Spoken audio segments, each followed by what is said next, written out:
Hello everyone. In this video, I am covering class 7th civics, chapter 3rd, how the state government works. अब ये जो chapter start होता है ना, इस चैप्टर के स्टार्टिंग में यही बताया गया है कि जो गवर्नमेंट है वो 3 लेवल्स पे काम करती है. फर्स्ट लेवल है local, then state and third one is national. Chapter start होता है कि एक विलेज है पतालपुरम जो कि हिमाचल प्रदेश में पड़ता है. और वहाँ पर सडनली क्या हुआ है कि due to ill ill treat water supply, या फिर आप यूँ कह सकते हैं कि जो एक सेफ ड्रिंकिंग वाटर की सप्लाई नहीं होने की वजह से वहाँ पर एक अक्यूट डायरिया फैल चुका है, और जिससे काफ़ी सारे जो लोग हैं वो डिस्ट्रिक्ट हॉस्पिटल में एडमिट हो रहे हैं. यानी कि जो हॉस्पिटल है वो भी क्या हो रहा है, ओवरफ्लो हो रहा है.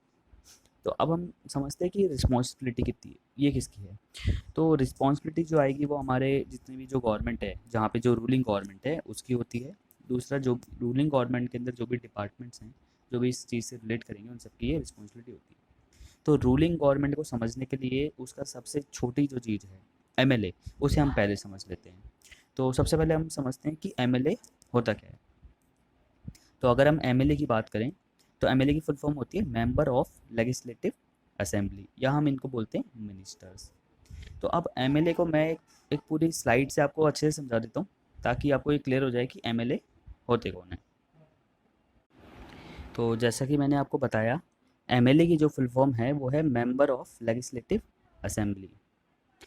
तो एमएलए के लिए जो आपको मिनिमम एज चाहिए, अगर आपको एमएलए बनना है तो आपकी एज 25 होनी चाहिए. लेकिन एक अमेंडमेंट हुआ 2019 में, तो ये जो लोअर लिमिट थी इसको 21 कर दिया गया. अगर आप लेजिस्लेटिव असेंबली की बात करेंगे तो आपकी एज 25 होनी चाहिए, जिसके लिए मैंने आपको बताया है कि अब आपकी लोअर लिमिट 21 कर दी है.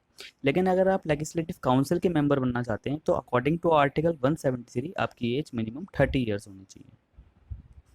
अब हम बात कर लेते हैं कि हमारे देश में जो यंगेस्ट एमएलए है उनका नाम क्या है. तो उनका नाम है चंद्रानी मुर्मू. उनकी एज है 27 ईयर्स. अब हम बात करते हैं कि ये लेजिस्लेटिव असेंबली और लेजिस्लेटिव काउंसिल है क्या. तो लेजिस्लेटिव असेंबली को हम बोलते हैं विधानसभा, और लेजिस्लेटिव काउंसिल को हम बोलते हैं विधान परिषद. अब लेजिस्लेटिव जो असेंबली है उसकी जो टर्म है, एक टेनर टेनर ईयर बोलते हैं इसको. तो टेनर ईयर जो है वो 5 ईयर्स है, जबकि जो लेजिस्लेटिव काउंसिल है वो 6 ईयर्स तक वर्क करता है. अच्छा, लेजिस्लेटिव असेंबली को आप ये डिसॉल्व भी हो सकता है, मतलब जो उसका 5 साल से पहले भी आप इसको ख़त्म कर सकते हो या इसको डिसॉल्व कर सकते हो. किसके थ्रू, गवर्नमेंट गवर्नर के थ्रू. लेकिन किसकी रिक्वेस्ट होगी, चीफ मिनिस्टर रिक्वेस्ट करेगा गवर्नर से, तो इसको टेनर जो है उसको डिसॉल्व किया जाता है. या फिर इसको आप एक्सटेंड कर सकते हो मैक्सिमम 6 मंथ्स तक. लेकिन कब, सिर्फ और सिर्फ in the case of emergency. अब आपको ये समझना जरूरी है कि भारत के अंदर केवल एक ओनली 6 स्टेट्स ऐसे हैं जहाँ पर ये जो दो काउंसिल हैं, दो जो लेजिस्लेटिव असेंबलीज हैं, ये लेजिस्लेटिव दो हैं वहाँ पर. यानी कि एक अपर हाउस एक लोअर हाउस जो है वो सिर्फ 6 स्टेट्स है जहाँ पर ये है चीज़. और उसी सिस्टम को वो एक इसको जो 6 स्टेट्स है इन्हीं को हम क्या बोलते हैं, एक बाई कैमरल सिस्टम बोलते हैं. तो यहाँ पर जो 6 स्टेट्स हैं उनके नेम हैं आंध्र प्रदेश, बिहार, कर्नाटक, महाराष्ट्र, तेलंगाना एंड उत्तर प्रदेश. इनके अलावा जितने भी अदर स्टेट्स हैं वहाँ पर बाई कैमरल सिस्टम नहीं है, वहाँ पर एक सिंगल सिस्टम है जिसके थ्रू वहाँ पर सिर्फ एक ही असेंबली होती है. इसका रीज़न क्या है कि वहाँ पर डबल सिस्टम क्यों नहीं है, मतलब दो हाउसेस क्यों नहीं है. वो ये कहते हैं कि डबल जो सिस्टम है यानी कि बाय कैपिटल जो सिस्टम है उसकी वजह से क्या होता है कि अननेसेसरी डिस्प्यूट इश्यूज या डिस्प्यूट हमारे क्रिएट होते हैं. और डेफिनेटली आप खुद ही अगर थोड़ा सा भी इसमें समझेंगे तो अगर हमने एक हाउस में कोई बिल को पास करवाया है तो हमें वो सेकंड हाउस में भी पास कराना पड़ेगा. जैसे कि हमारे सेंटर में है लोकसभा और राज्यसभा, सेम उसी तरह से वर्क करता है ये. तो ऑफ कोर्स बात है, अगर लोकसभा में पास हो चुका है और राज्यसभा में नहीं हुआ तो वो बिल पेश नहीं हो पाता, फिर उसको वापस से उसको बिल को पेश करना पड़ता है वापस. तो ये सारी प्रॉब्लम्स ना आए इसलिए जो अदर स्टेट्स हैं उन्होंने इसको अपने यहाँ पे इस्टेब्लिश नहीं किया. तो अब हम देखते हैं जो हमारी नेक्स्ट स्लाइड है उसमें हम देखते हैं क्या. तो अभी हमने जैसे एमएलए के बारे में पूरा अच्छे से समझ लिया, तो अब हम आगे बढ़ते हैं. तो अब इस चीज़ को इन्होंने कैसे लिया है कि एक हिमाचल प्रदेश में मैंने आपको बताया था कि एक गाँव है वहाँ पर इस तरह की प्रॉब्लम्स हो रही हैं. वहाँ पर रैलीज़ वगैरह निकाली जा रही हैं। जो अपोजिशन पार्टी है वो डिमांड कर रही है कि आपको एक अच्छे स्टेप लेने चाहिए। अब यहाँ पे अपोजिशन कौन है? अपोजिशन मतलब क्या होता है? इस चीज़ को हम थोड़ा एक एग्जांपल के थ्रू समझते हैं।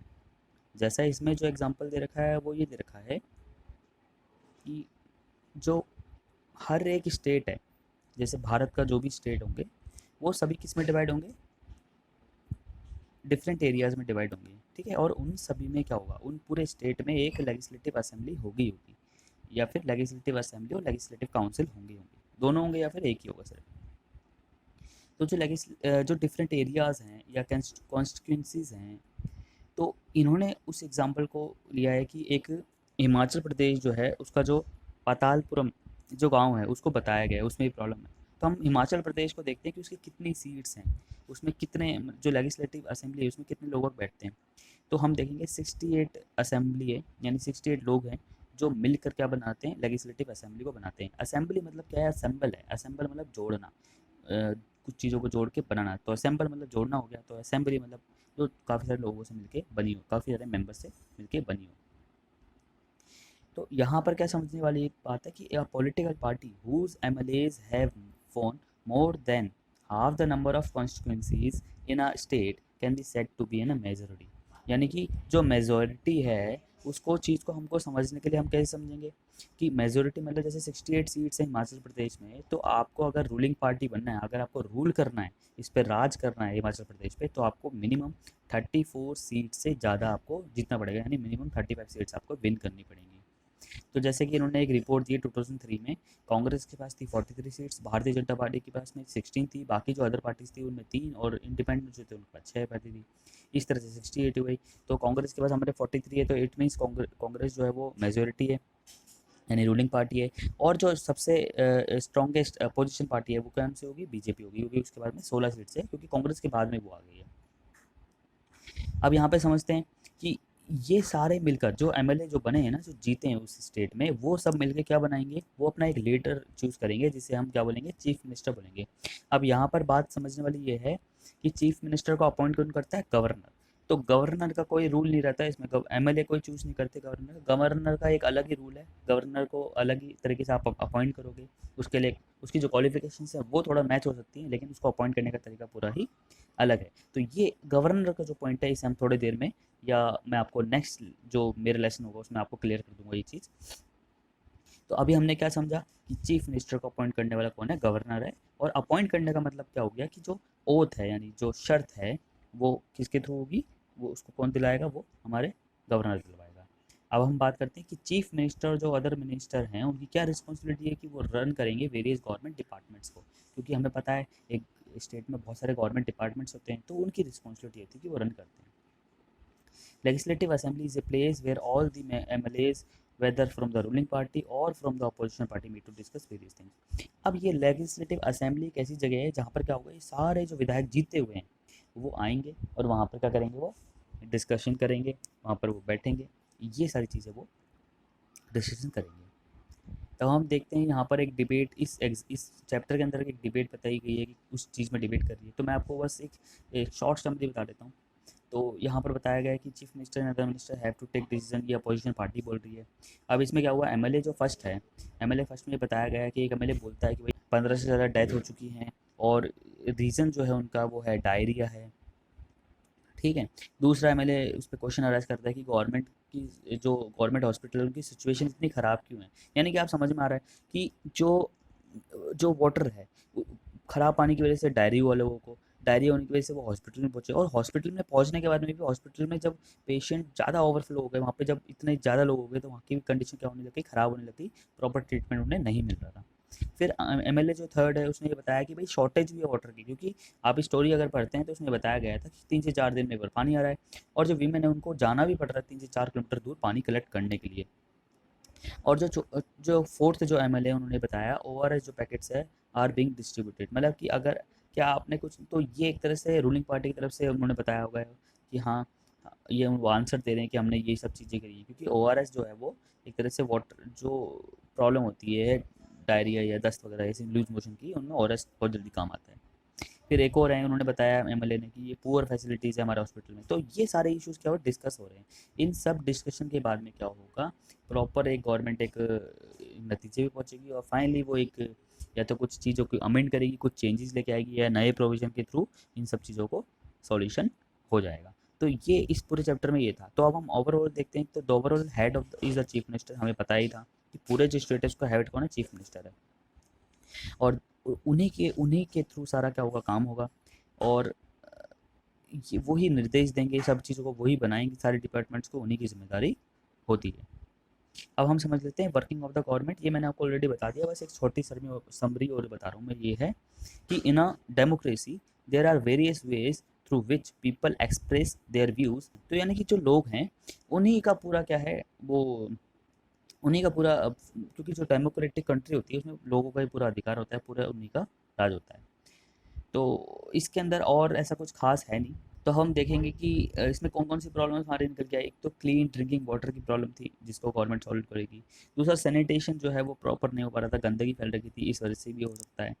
तो ये सब चीज़ें थी। इसके अलावा जो डिपार्टमेंट्स है जिन पे वर्क किया जाएगा, जो चीफ मिनिस्टर ने एक्शन लिए वो बताएं। पब्लिक वर्क्स डिपार्टमेंट है, एग्रीकल्चर डिपार्टमेंट है, हेल्थ डिपार्टमेंट है, एजुकेशन डिपार्टमेंट है। तो ये सारी चीज़ों पे उन्होंने ध्यान दिया गया है। इसके अलावा प्रेस कॉन्फ्रेंस भी करी गई है क्योंकि ये इन्फॉर्मेशन दी जानी चाहिए। अब ये जो लास्ट पैराग्राफ है मैं इसको अच्छे से समझा देता हूँ पढ़ के, ताकि आपको थोड़ा जो डाउट्स है वो भी क्लियर हो जाए। In a democracy it is the people who elect their representative as MLA. यानी आप समझ गए कि हम वो लोग हैं जो अपने एमएलए को चुनेंगे। It is the people who have the main authority, और हमारे हाथ में मेन अथॉरिटी है, हम हटा भी सकते हैं और उनको बैठा भी सकते हैं। Ruling party members then form the government. ये आपको मैंने बताया कि जो जीतेगा वो बना लेगा, अपनी गवर्नमेंट बनाएगा। और some members are appointed minister, और उनमें से कुछ मेंबर्स को अपॉइंट किया जाएगा मिनिस्टर के तौर पे। उन्हीं मिनिस्टर को इंचार्ज बनाया जाएगा अलग अलग डिपार्टमेंट का, गवर्नमेंट का। और such as health in the above example, जो एक हेल्थ का एक डिपार्टमेंट का इंचार्ज बना देगा।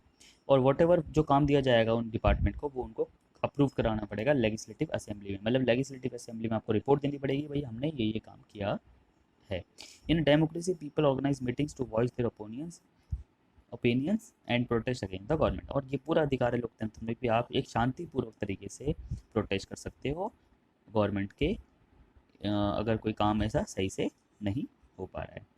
Thanks for listening, this was Palash Jain. अगर आपका कोई भी डाउट है, क्वेरी है, तो आप डायरेक्टली मुझे इस कमेंट बॉक्स में आप मुझे कमेंट कर सकते हैं। मैं डेफिनेटली हर एक क्वेश्चन का आपका आंसर दूंगा। और अगर आपको ये वीडियो पसंद आई है तो आप मुझे सजेशन दीजिएगा कि मैं आगे जो वीडियोस हैं और कितना अच्छे से बना पाऊँ। Thank you so much. This was Palash Jain.